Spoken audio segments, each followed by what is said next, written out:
Volume is not liquidity. What am I talking about? Why am I focusing on two different things? It's because people generally get the two confused. And in this video, I'm going to talk to you about both of those things, how they work together, and how you can use your knowledge of either to make a much better trade. If you want instant access to new videos as they're uploaded, then please click on the subscribe button. Also, don't forget to comment on the videos. And if you're interested in learning more about BetAngel, visit betangel.com today and download a free trial. So, volume is not liquidity. What does that mean? To understand where we're going here, you need to look at both individually. So the first thing is volume. When we say volume, what do we mean about it? Well, it could actually mean many things. It could mean the amount of unmatched bets, the amount of volume that we have on unmatched bets. It could be the amount of matched bet volume that we have. But basically, when we talk about volume generically, we're saying how much money is in the market. Where is that money, and so on and so forth. And one of the things you have to be careful to guard against is if you have significant volume in the market, it doesn't necessarily mean that that market is more tradable. So say, for example, you have £50,000 to back and £50,000 to lay. Sometimes you see people saying, oh, this market is liquid. No, it isn't. It's got a lot of volume, but it's not necessarily liquid. So when exchanges have tried to compete with the main exchanges, they've often flooded the market with volume, not with liquidity, with volume. And what they've done is they've just put up enormous amounts of money on both sides and said, oh, look, there's plenty of money for you to play with. But that dovetails us into liquidity. And the most important thing that you can have in a market is liquidity as a trader. And that is because, say I go into the market and I place a large trade, and I'm thinking, oh, you know what? I'm not so sure about this trade any longer. You want to get out.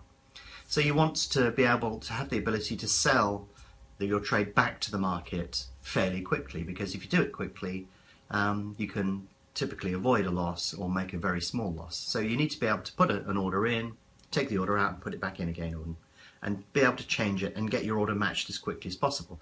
So that's what we mean by liquidity. And typically when I refer to liquidity, I'm talking about fill rate. And fill rate is the ability to get an order matched and how quickly that order gets matched. So when I'm looking at true liquidity, I'm looking at how quickly my order will get matched. So I can put some money in, and if I change my mind, I put the order back into the market on the opposing side, and then I'll wait for it to fill. If that happens really quickly, that's brilliant, because I can put money in, take it out, move it around, try all sorts of different things, and generally that would work pretty well. That makes the market very, very liquid, and I enjoy those markets. But when you get a market where your orders just are not filling, the longer your order's in the market and you're not moving into profit, or you're trying to move into profit and it's not happening, you increase your risk exponentially. So in an illiquid market, you get into the situation where you take a position, it starts to go against you and you can't get out. So your losses multiply rapidly. And you don't want that. You want a liquid market, a market that's moving money through really quickly, much more than you want volume. But of course, ideally, you want both. You want a very high volume market with loads of liquidity, because that's where your best opportunity will come from.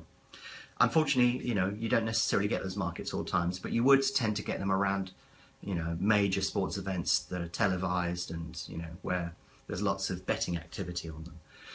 So you need to be aware that, if you have large amounts of money in the market, that doesn't mean good liquidity. It just means that there's a lot of money in the market. It could be dead money, and it may be somebody else's money. It could be somebody seeding an exchange. And as soon as you try and take that money, it may vanish. Or you may find that you take the money and you only get filled when the market starts to move against you and you can't actually get out because nobody's taking your positions. So yeah, having a mixture of good volume and good liquidity is great, but one without the other, it doesn't particularly work. But if you had to have a preference over the two, I'd quite happily take lower volume and higher liquidity, because that enables you to do much more with your particular trade at much lower risk as well. So yeah, big difference between volume and liquidity, and you need to be aware of that to be able to find markets that are much more tradable. If you're interested in learning more about BetAngel, visit betangel.com and download a free trial today.